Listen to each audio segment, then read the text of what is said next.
the cause. As Chris trudged through the snow, temperatures began to plunge well below zero. Not only was it frigid, it took extra energy to lift his boots through the heavy drifts. Ice storms ensued, and major highways turned into parking lots with cars stranded all over Ohio. It was one of the worst winters in decades, and in some areas, it reached below 17 without wind chill. In fact, Cleveland set a record snowfall of 117.9 inches. Why this year? You've got to be kidding me, Chris thought to himself. It would have to happen the year he had absolutely nowhere to call home. He was already feeling agitated, but this was just the icing on the cake. No pun intended. It was not just cold, it was so chilling, his bones ached. The only thing that would keep him sane, aside from his daughter, were a few friends he met on the street. They kept his spirits up and helped him avoid a deeper depression. Nothing could be worse than what he had experienced in the last couple of years. Some days he wanted to give up, but the love he had for his daughter always motivated him to work toward a better day. Although he wasn't that old, the road that led him to Project Hope was a long one, and he was beat up beyond his years. He battled with street drugs for years, consuming and dealing them. He was not sure he could get completely clean at this time in his life. It's not that he didn't want to get clean, he said. It's that everything was so overwhelming and he didn't have it in him during this traumatic time. He wasn't deliberately looking to get high either, but if the opportunity presented itself, he might consider it. Battered and worn out from losing his mother to a recent overdose, he was feeling as if part of him had died along with her. She was connected to him in a manner no one else had been. She understood him in ways that words couldn't describe. They had been through so much together. He missed her gentle voice, beautiful smile, and their candid talks. She did the best she could, even though the majority of his youth was often spent in juvenile detention for running the streets. She loved him, but it was her own addiction that stood in the way of giving him all that he needed. Every day that passed, he woke up and wondered if it was all a nightmare. Sadly, the grim reality would set in as he got up to face every new sunrise. Instead of turning despondent, Chris developed a hard exterior and an attitude no one at the shelter had seen. He was edgy, appeared to have an ego, and often seemed angry at the world. As his time at the shelter progressed, the staff observed another side to him that displayed kindness and respect for those who had earned it. He was known for questioning authority and gave everyone who held him accountable the what for. Everyone chose to love him. Liking him was optional. He liked to dispute people so that he could hear them defend their position or opinion. It was as if he needed the intellectual stimulation to prevent boredom. Not many people we run across have the exceptional intelligence that Chris demonstrated. It was early on that we knew that if he channeled his energy and brilliance in the right direction, he would be hugely successful. The frustrating part for the staff was that we knew it was a matter of choice, and we could not choose for him. During his stay, he rebelled against most rules and structure.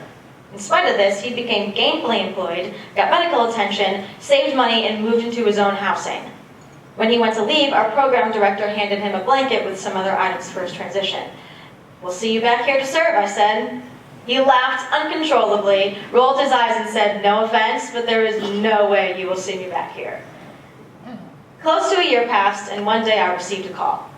After I picked up the phone, I heard his familiar voice. "Judy, who's this guy you call Jesus Christ?" he asked. He told me he had just experienced a near-fatal overdose. The doctors told him that due to the amount and type of drugs he ingested, he should not have lived to tell about it. It was, in fact, a miracle he woke up with his full faculties. Since he was so curious and skeptical, with an investigative personality, I recommended he read The Case for Christ by Lee Strobel. He ate that for breakfast, and by lunch he was reading the King James Version of the Bible. For dinner, he was preaching and painting murals of Christ for the local church. I've never seen anyone become so wrapped up in the Word and have such a deep understanding overnight. Even after the honeymoon was over with his newfound faith, he remained grounded. He passed up some of his mentors, which was disheartening for him, but he seemed to understand that he was here to make an impact. He also became aware that his life is not a happily ever after here in this realm, and that there are new difficulties with belief, some as a result of his own past choices. Although he struggles with consequences and issues, sometimes more than anyone I've ever seen, he does not seem afraid to face or confront what lies ahead. His life is often not what he would like it to be, but he continues to hope.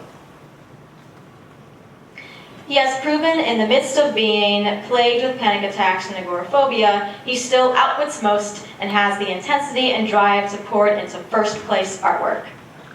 Our prayers were answered because he chose to lay down everything and submit himself to God's will for his life. This has and will influence hundreds for the greater good. His relationship is being restored with his daughter, and many great things are on the horizon for his future. His impact has been far and wide, and he is just beginning.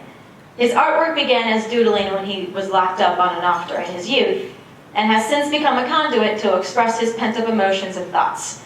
His work is inventive and creative, and has become a hometown hero. His artwork has been displayed in the Rock and Roll Hall of Fame in Cleveland. He participates as a leader in his local art scene, often receiving Best in Show, first place, or honorable mention for nearly all of his submissions. He has participated in numerous art shows, both with other artists and solo. He has served on his local Parks and Recreation Board and has helped the economic development of his area by painting murals to beautify his town. He has been placed in charge of a major arts festival that takes place in his community and often paints for Project Hope to both inspire the guests and raise funds for the organization to help others who walked in his shoes.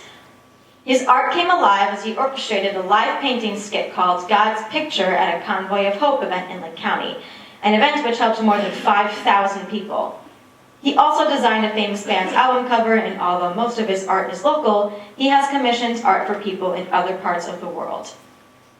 Above and beyond all things, he makes those around him want to be a better person. He is an overcomer who attracts formerly homeless friends and multimillionaires alike because he challenges their thinking and he gives his honest opinions. Let's watch.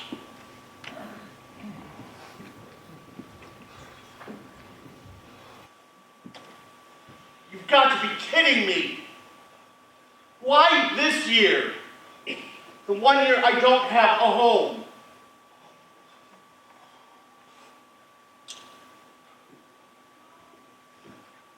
Welcome to Project Hope. You must be freezing.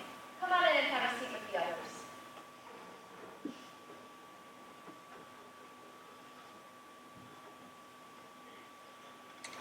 What are you guys doing? Playing games. What are you doing? Thinking about my mom. We used to play games like that when I was a kid. Do you play games now? No, we don't. We do not play games. What happened? She died. Overdose. Gone. Now she's left me to deal with the broken pieces all on my own. Mom, what's overdose? You know what? I think that's enough for tonight. It's time to clean up. Sorry. My history with drugs isn't the best either. I'll work on it.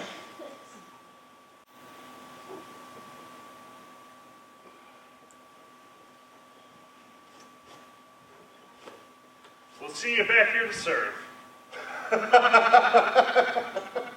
No offense, but you will never see me back here.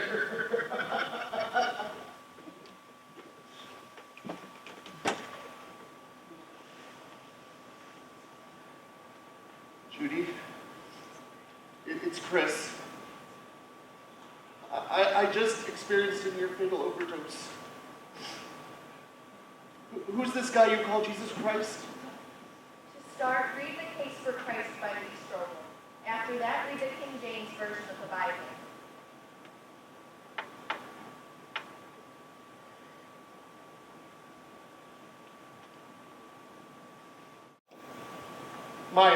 My artwork began as doodles when I was locked up on and off in my youth.